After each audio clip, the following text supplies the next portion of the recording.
मेरा नाम अजीत है। मैं एक मैकेनिक इंजीनियर हूँ। मैं स्वभाव से बहुत ही रिजर्व हूँ।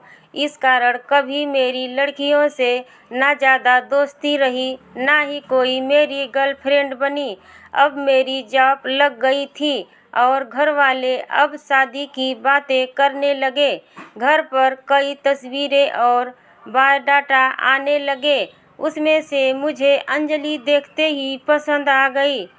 बायोडाटा से पता चल रहा था कि वो अच्छी पढ़ी लिखी थी। मैंने अपने घर वालों से हाँ की, मुझे लड़की पसंद है।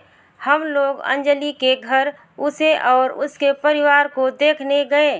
फिर जब अंजलि चाय लेकर आई तो वो मुझे उसकी तस्वीर से भी ज़्यादा सुंदर लगी। खुले बाल और हल्के नीले रंग की साड़ी में वो बहुत ही सुंदर लग रही थी। फिर घर वालों ने हमें एक कमरे में बातें करने भेजा। कमरे में वो चुप थी। उसके चेहरे पर इतनी खुशी नहीं थी। मेरा दिल धड़क रहा था। मुझे लगा कि उसे मैं पसंद नहीं हूँ। फिर मैंने ही बात शुरू करते हुए कहा कि आप क्या करती हैं? उसने मेरी तरफ घूर कर देखा और कहा कि आपने बायोडाटा देखा नहीं तो मंगाया क्यों था? उसकी बात सुनकर मुझे लगा कि वो मुझ में कोई इंटरेस्ट नहीं दिखा रही है। फिर मैंने उसे डायरेक्टली पूछ लिया कि आपको मैं पसंद नहीं हूँ। वो बोली, मेरे पसंद की बात नहीं है, आप खुद मुझे नापसंद कर देंगे, मुझे पता है। उसने कहा, अभी मैं आपको ऐसा कुछ दिखाने वाली हूँ कि आप वो देखते ही आप शादी के लिए मना कर देंगे। आपसे पहले दो को दिखाया, उन्होंने भी देखते ही मना कर दिया। यह कहकर उसने अपने खुले बाल जो पीछे थे उनको आगे किया। इतने में ही कमरे के बाहर से आवाज़ आ गई और उसकी माँ कमरे में आ गई। शायद उन्हें भी पता था कि वो हर लड़के के साथ ऐसा ही बातें करती है और कुछ बताती है। उसकी मम्मी ने कहा, चलिए बाहर, सब आपका इंतज़ार कर रहे हैं। अंजलि ने अपनी माँ की तरफ देखा। मैं बाहर आ गया और बाहर मेरी माँ और पिता, जिन्हें भी मेरी शादी की जल्दी थी, वो भी मेरे मुंह से बस हाँ सुनना ही चाहते थे। मेरे आते ही मेरी माँ मुझे वाह पसंद में मना नहीं कर पाया। लेकिन एक बात मुझे खटक रही थी कि आखिर वो क्या बताने वाली थी। उसकी मम्मी जिस तरह से जल्दी से कमरे में आई, मुझे बाहर ले गई, लगा ऐसा जैसे वो हमारी बातें ही सुन रही थी। मैंने शादी के लिए हाँ कर दी। मेरे घर वालों ने उन्हें हाँ में जवाब दे दिया।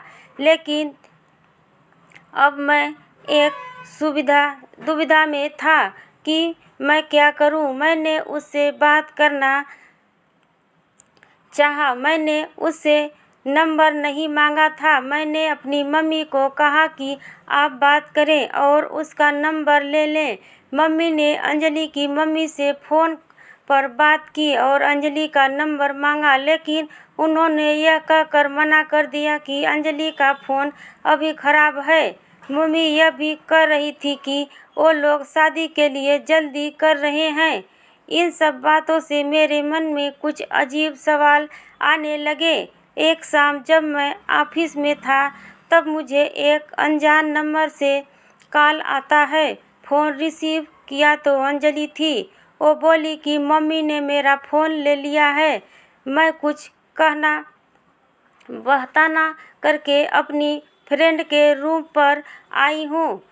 उसी के नंबर से फ़ोन कर रही हूँ। क्या तुम मुझे अभी मिल सकते हो?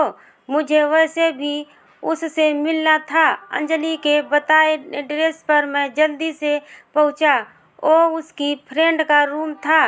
मैंने जाते ही पूछा, उस दिन की बात अधूरी रह गई थी और तुम्हारी मम्मी तुम पर नज़र क्यों रख रही है? अंजलि बोली, मैं तुम्हें कुछ दिखाना चाहती हूँ। उसके बाद तुम्हारे सारे सवालों के जवाब मिल जाएंगे। अंजलि आज भी बाल खोल कर आई थी। वो पीछे मुड़ी और अपने खुले बालों को पीठ से आगे और किया। तब मुझे पता चला कि वो क्या दिखाना चाहती थी। उसकी गर्दन पर एक टैटू था, सुयश नाम का। अंजलि बोली कि मैं एक लड़के से प्यार करती थी और हम दोनों शादी भी करना चाहते थे। मैंने उसी के नाम का टैटू करवाया था। यह बात मैंने उसने उसके घर वालों को भी बताई थी और वो तैयार भी हो गए थे, लेकिन सुयश ने मुझे चीट किया। वो मेरे अलावा भी किसी और को डेट कर रहा था और वो लड़की पैसे वाली थी, इसलिए उसने मुझे छोड़ दिया। तब से मुझे शादी और लड़कों से एक नफरत सी हो गई थी। उस लड़के को मैंने बहुत प्यार किया, लेकिन उसने मुझे धोखा दिया। तुमने पहले भी 2 लड़कों को मैंने टैटू दिखाया और उन्होंने सच जानकर शादी के लिए मना कर दिया। मम्मी इसलिए मुझ पर नज़र रख रही है कि मैं तुम्हें भी कहीं सच ना बता दूं, लेकिन मैं लड़कों की तरह नहीं हूं। मैं नई जिंदगी की शुरुआत सच के साथ करना चाहती हूँ। मैं सुनकर सोच में पड़ गया कि जिसको प्यार मिलता है उसे प्यार की कद्र नहीं होती। आखिर इतनी प्यार करने वाली लड़की को कैसे कोई धोखा दे सकता है। मैंने कहा कि मुझे तुम्हारे पोस्ट से कोई मतलब नहीं है, लेकिन मैं चाहता हूँ कि मुझे भी तुम उतना ही प्यार करो जितना उस लड़के को करती थी। अंजलि को यह उम्मीद नहीं थी। उसे लगा था मैं भी उससे शादी के लिए मना कर दूंगा। मेरी बात सुनकर उसने इतने दिनों के दबाए आंसू बहने लगे।